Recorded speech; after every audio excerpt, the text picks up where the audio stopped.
Salut tout le monde, j'espère que vous allez bien. Ça faisait un petit bout de temps depuis le dernier vidéo, et là je me suis dit que je devrais peut-être venir vous voir puis vous donner un petit peu d'informations sur un sujet qui, ma foi, vous intéresse beaucoup. Ça fait plusieurs gens qui me demandent, Gab, le céliab, c'est quoi? Ça mange quoi en hiver? Comment est-ce qu'on va pouvoir l'intégrer à notre situation? Qu'est-ce qu'il faut que je sache? Donc, en ce beau jour ensoleillé, je vais essayer de vous expliquer un petit peu plus sur le céliab. C'est un court vidéo en deux vidéos, mais je crois que ça pourra mettre plus d'idées dans la tête de certains, puis vous présenter le potentiel immense de ce compte de placement. Donc, sans plus attendre, je vous partage mon écran. Écoutez, je nous ai préparé des beaux petits tableaux blancs aujourd'hui. J'ai retrouvé une vieille tablette et un crayon dans une vieille boîte, donc j'ai envie de les utiliser. Mais on fait une entente ensemble aujourd'hui. Vous ne jugez pas ma calligraphie et je vous informe plus sur les finances. Donc, sans plus attendre, le CELIAP. Donc, le CELIAP, c'est un compte qui va être disponible à partir du 1er avril. Donc, je dis 1er avril, mais la réalité, c'est que ça va sûrement prendre un petit peu plus de temps. Euh, oui, c'est gouvernemental, entre autres, mais c'est que les banques et les institutions financières doivent le rendre accessible, doivent avoir les plateformes pour le faire. Bref, selon moi, ça va prendre un petit peu plus de temps. Ça se peut que je me trompe, tant mieux si je me trompe, mais bref, le CELIAP 1er avril devrait être disponible. Donc, c'est à quoi ça sert? Pourquoi est-ce qu'on a créé le CELIAP? C'est pour faciliter l'accès à la propriété. C'est pour aider les gens qui vont faire leur premier achat de maison à acheter la maison, à avoir une bonification en argent, encourager l'épargne, bref, garder le marché immobilier à flot. C'est l'idée derrière le CELIA.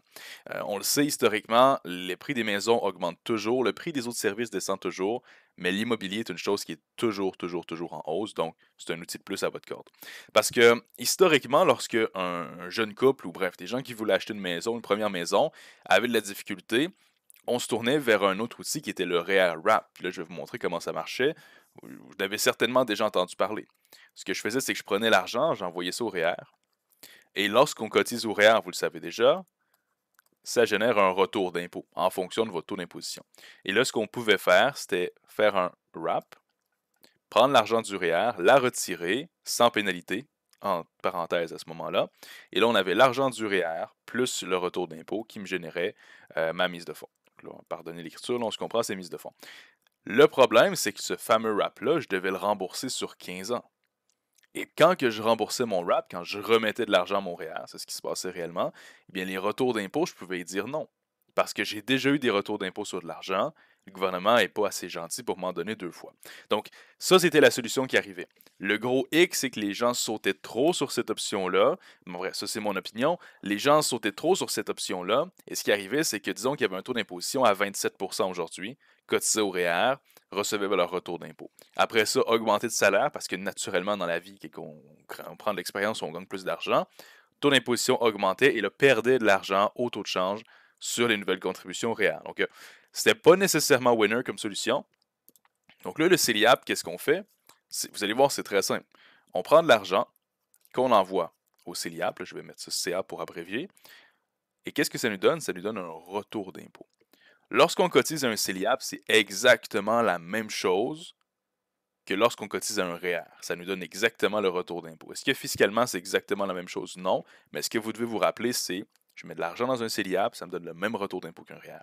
Et là, lorsqu'on veut acheter notre maison, on fait un style RAP, on va aller sortir l'argent du CELIAP, en plus du retour d'impôt qui va nous donner notre mise de fonds. Right. Mais l'affaire, c'est que j'ai pas besoin de rembourser le RAP. J'ai pas besoin de rembourser le retrait au CELIAP. Ce qui fait en sorte qu'après ça, ma nouvelle argent que je mets de côté, si je la mets dans un REER ou dans un CELI, bien, je vais pouvoir continuer, en fait, juste dans un REER, je vais pouvoir continuer à recevoir des retours d'impôts. Donc, je ne pénalise pas mon futur en contractant un achat de maison par mon CELIAP, contrairement au REER, qui faisait en sorte que on devait perdre des retours d'impôts pendant le temps qu'on remboursait le fameux RAP. Ce qui était très problématique selon moi sur le long terme. Donc de cette façon-là, il n'y a pas de cadeau caché, il n'y a rien de caché. On met l'argent dedans, on a un retour d'impôt et on peut acheter la maison avec plus de bonification. Donc là, vous allez me dire, Gab, pourquoi est-ce que c'est juste les premiers acheteurs qui ont accès à ça? Moi, j'ai déjà deux maisons, j'aimerais ça m'en servir pour une troisième maison. L'idée, c'est que si tu as déjà une maison, tu dois avoir de l'équité. Et si jamais tu as juste une maison, tu vends ta maison actuelle, ça fait 10 ans que tu es dedans, ben, tu vas peut-être ressortir un 50-100 000 que tu peux te servir comme mise de fonds sur ta prochaine maison. Donc, c'est vraiment pour aider les premiers acheteurs à passer à l'action.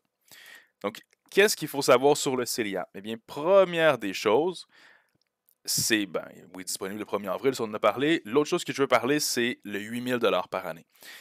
On va avoir des droits de cotisation qui vont augmenter de 8 000 par année jusqu'à 40 000. Donc, dans 5 ans, on va avoir le maximum des droits de cotisation si on avait l'âge admissible. L'idée, c'est que ça veut dire que le 1er avril, vous ne pouvez pas déposer 40 000 dans votre CELIAP.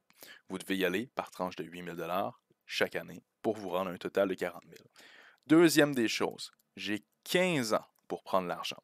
Donc, disons que vous avez mis un 10 000 dans votre CELIAP au total, eh bien, vous avez 15 ans pour retirer l'argent, pour acheter une maison en réalité, parce que sinon, on doit envoyer l'argent au REER. Donc, c'est pas une grosse perte en réalité. On s'entend, vous mettez de l'argent de côté, vous recevez un retour d'impôt, vous vous en servez pas, ça s'en va au REER. Donc, c'est du pareil au même, ça change pas grand-chose.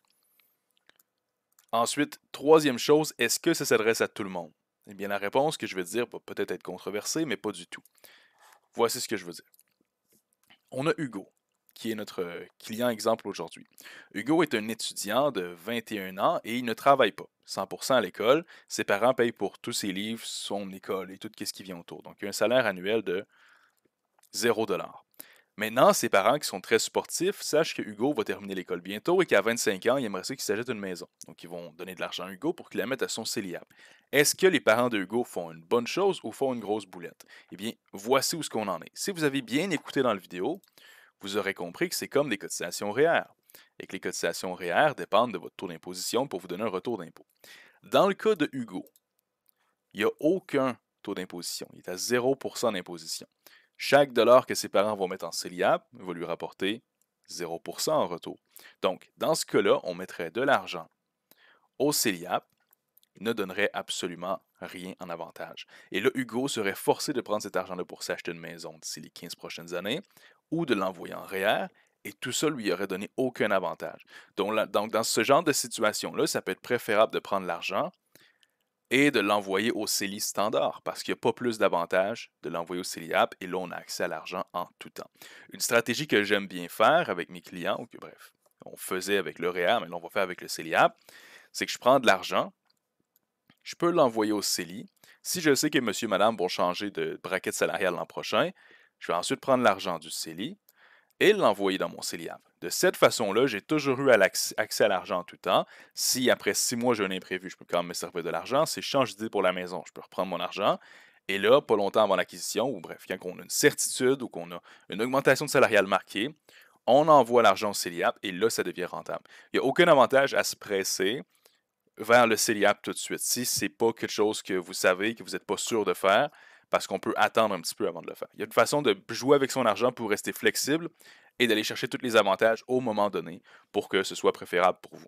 Donc, je ne veux pas éterniser trop longtemps la vidéo, d'où le fait que je n'aurai pas un rendez-vous bientôt. J'espère que ça vous aura aidé. Aimez, commentez, partagez la vidéo. Et aussi, n'oubliez pas une chose.